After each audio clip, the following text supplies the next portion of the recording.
Hey everybody, my name is Gunhild. I'm a Norwegian watercolor artist and I have just recently started doing videos like this.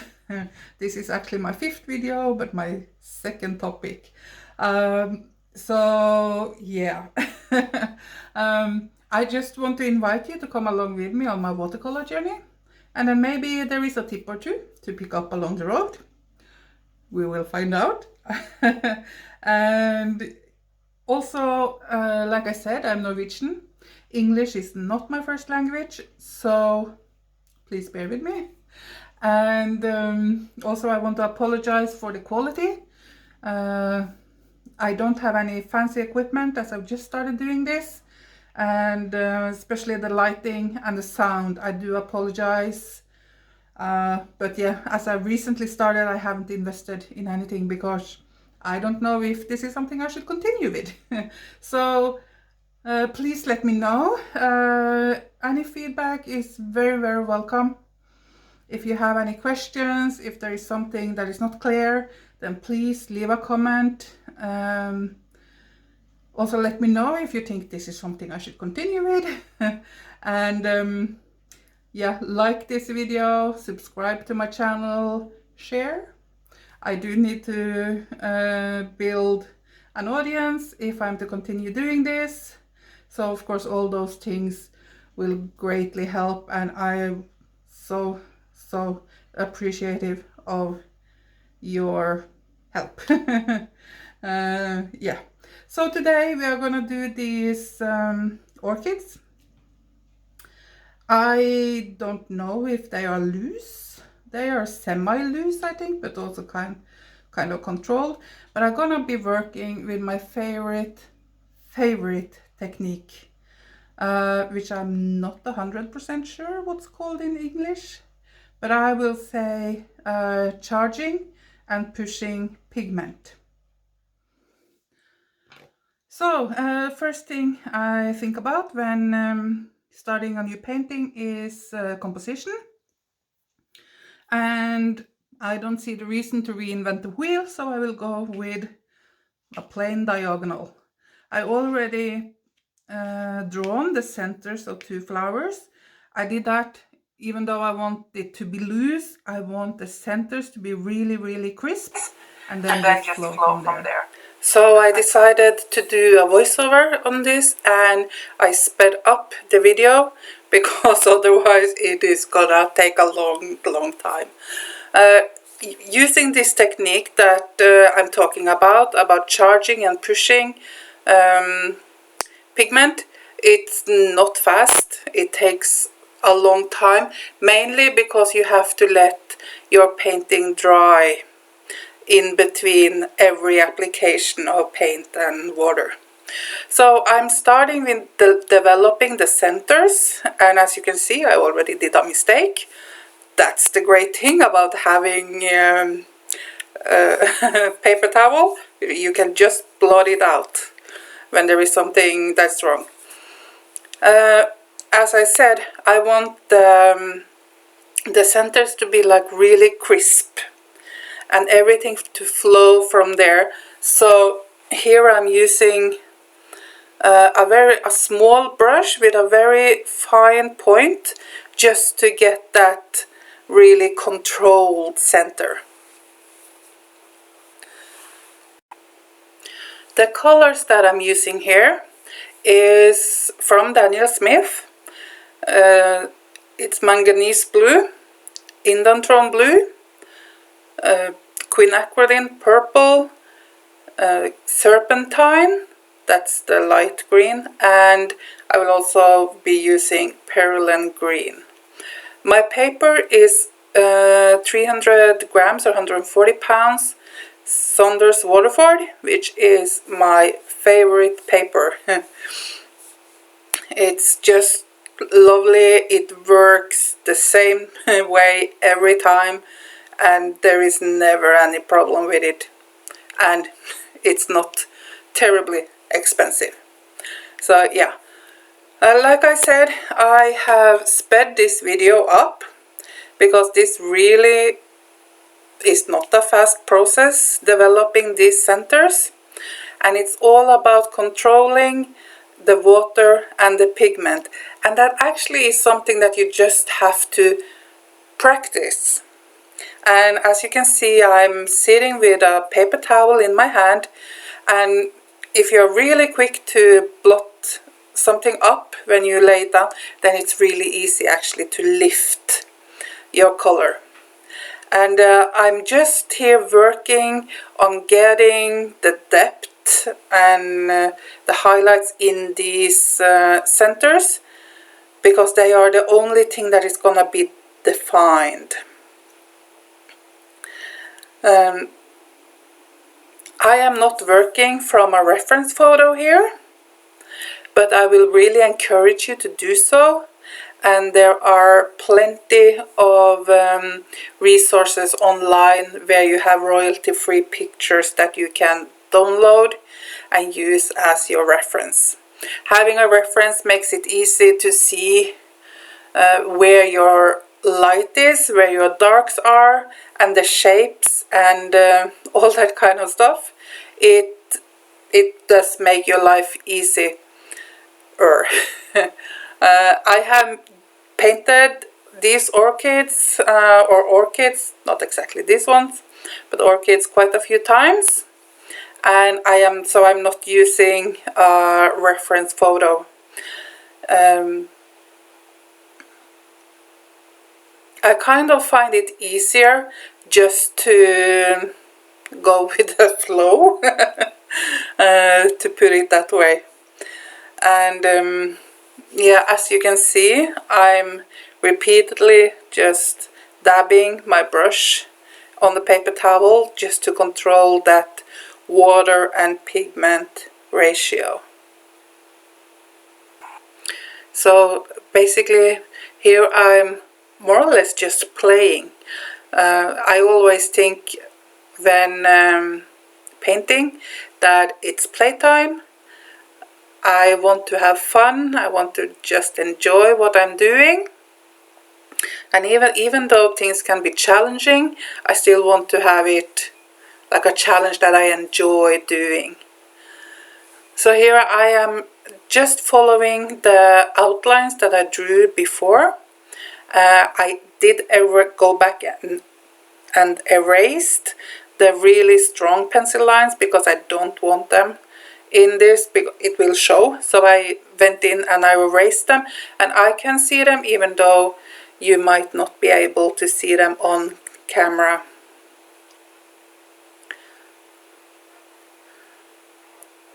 And it might seem to you at this stage that this is like very fiddly, and that it would be better to leave it like to later, to be so specific and so detailed.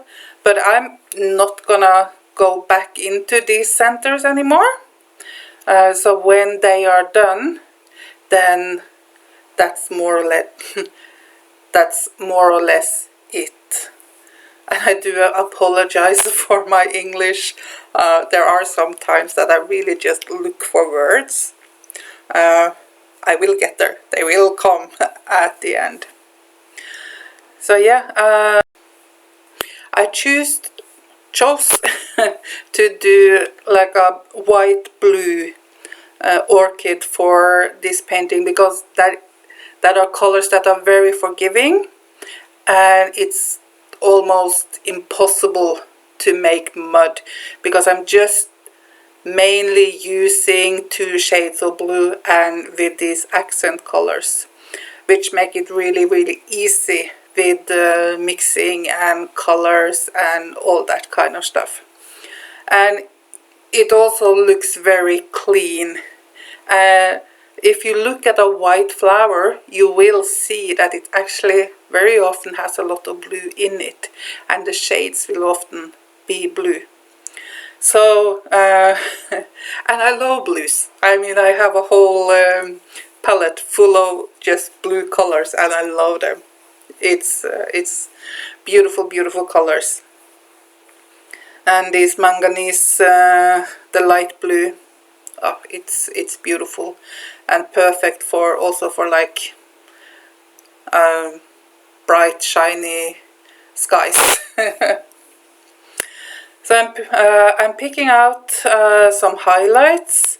They kind of disappeared, but it's very easy to lift up paint, especially when it's just freshly put down. And I'm just using a damp brush and just going in and put a little bit of water, brush a little, and just dab it. And that will bring back some of the highlights. And the manganese especially, it lifts very, very easy. So don't be afraid to have like really deep darks in your painting. That will create interest and depth. So just go for it, put in some really darks. So now we are just about to come into my favorite part, which is developing the petals and using my favorite technique, which is charging and pushing pigment. And the video, as I've said, it's sped up to double because this is not a fast process. Alright, so I start with wetting the area of the petal, and I turn my paper around just as I want to. And I wet the entire area and a little bit more of where I want the petal to be. And then I charge my brush with manganese and I just lightly touch and let the pigment flow and do as it pleases. I don't try to control it, I just dab it in and making some lines. And this would be what I call charging, just dabbing the pigment in. And then what I do, I take like a, what do you call it, a pipette, a drop counter, and I just push in pure water, plain water, clean water, and that will push the pigment away from where I drop the clean water in, and it creates a push, and it will push the pigment like you see away, and it will create a really beautiful edge. And I decided we need some purple in there, so I just went and did that, and then it created a line that I don't like, so I had to put in some more manganese, which is not a problem. And just to remember, always keep a light touch. Then when these are done, it all needs to dry. And here we are back. I have already let it dry, and I will start to develop this the next petal. And I always, like I said, have a paper towel in my hand, just if there is an accident I can just quickly blot it up. So again, I wet the entire area and a little bit more of where I want the petal to be. And I'm also putting clean water over the petal that is already done, but I'm not brushing, I'm just lightly putting water in, so I don't disturb the wash that's already there. And if you just lightly put water there, it's not gonna disturb the wash that's already done. And then again, I just dab in some color, manganese again, and just let it do what watercolor wanna do. And I cannot say it enough, it's so important to keep a very light touch. I am just barely touching when doing this, and because I want the watercolor to do what it wants to do. So just making like a little bit of interest of a play with the purple and the blue. And again, just putting down the the pigment, and then I will come with the dropper and put in just plain water. And like I said, the water will push the pigment away from where you put the water in. So you can decide where you want the edge that the water creates by where you go in with the clean water. And you can see here the pigment that it's just pushed away from where it is. So it's starting to come together, as you can see. All this, every petal is the same, so it can be quite boring to look at all of it. But the main thing is that between every petal it has to dry. If it's slightly wet even and you put new paint, new water on, it will start to bleed, and you don't want that. You want that crisp lines, the freshness, to put it that way. So you don't want to disturb the pigment a lot. You just want to just dab it in, like I said, or barely touching, and let it do what it wants to do. And this is just, I'm just looking and seeing where I want the petals, and just to follow what's happening. And this one is a little bit darker, but you see I push again the pigment away from the dropper and not so easy to show you, so I will just turn the paper here, and you will see that it flows away from the dropper.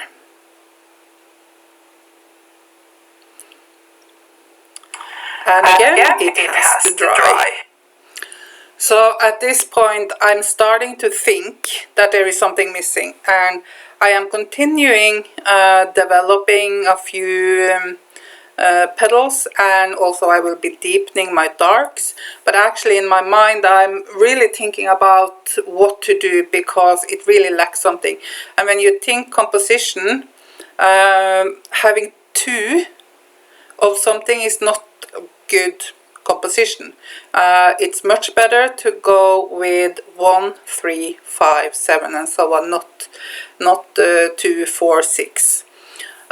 So I was thinking, okay, should I do a background? Should I do some leaves? And I ended up adding some buds, just to make like that third component in it.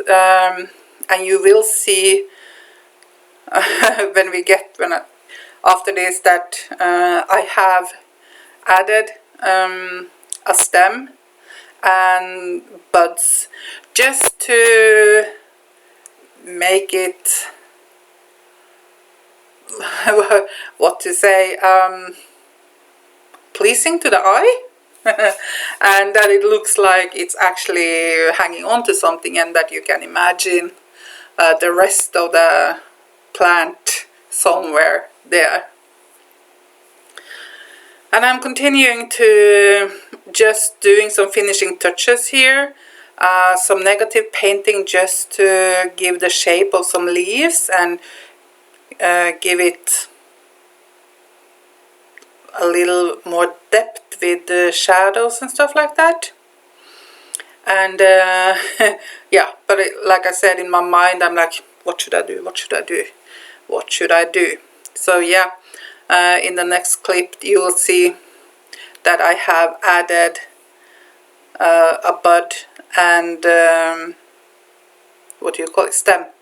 I have on that one turned the painting upside down, because I did not like, as you will see, I did not like one of the edges that was created. So yeah, I'm kind of pleased where this is going, and just putting in the last of the darks. And then of course it has to dry. And I took some time and looked at it, and then I did the stems and stuff, and then I let it rest again, and I looked at it, and I didn't like the edge on this petal, so I want to soften it, and I have a pretty stiff flat brush, and I don't use it to paint, I only use it to scrub, and I have water on it, and I just really lay down water, and then I just gently, I don't go in scrubbing like but just gently go in and lift a little of that color, and as you can see, it lifts really easy. And part of it is the manganese. It's just so forgiving in that sense. It really lifts super easy. And I don't need to get it back to white. I just want to soften that very sharp edge that I didn't like at all.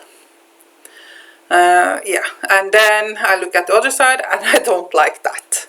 So I will soften that one too. So yeah, that's the final thing. I did skip a few steps just to make this not too long video. I hope you enjoyed watching, and thank you also for taking the time to come with me on painting this orchid. I hope it inspires you to try for yourself. It really is a lot of fun. So do take some time and enjoy trying this technique for yourself.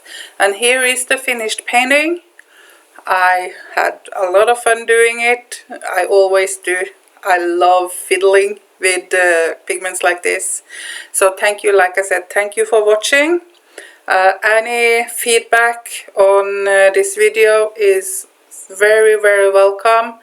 Like I said, please like this video, subscribe to my channel if you like what I'm doing, and share, and yeah, let me know if this is something I should continue doing. And again, I'm sorry for the quality of the video.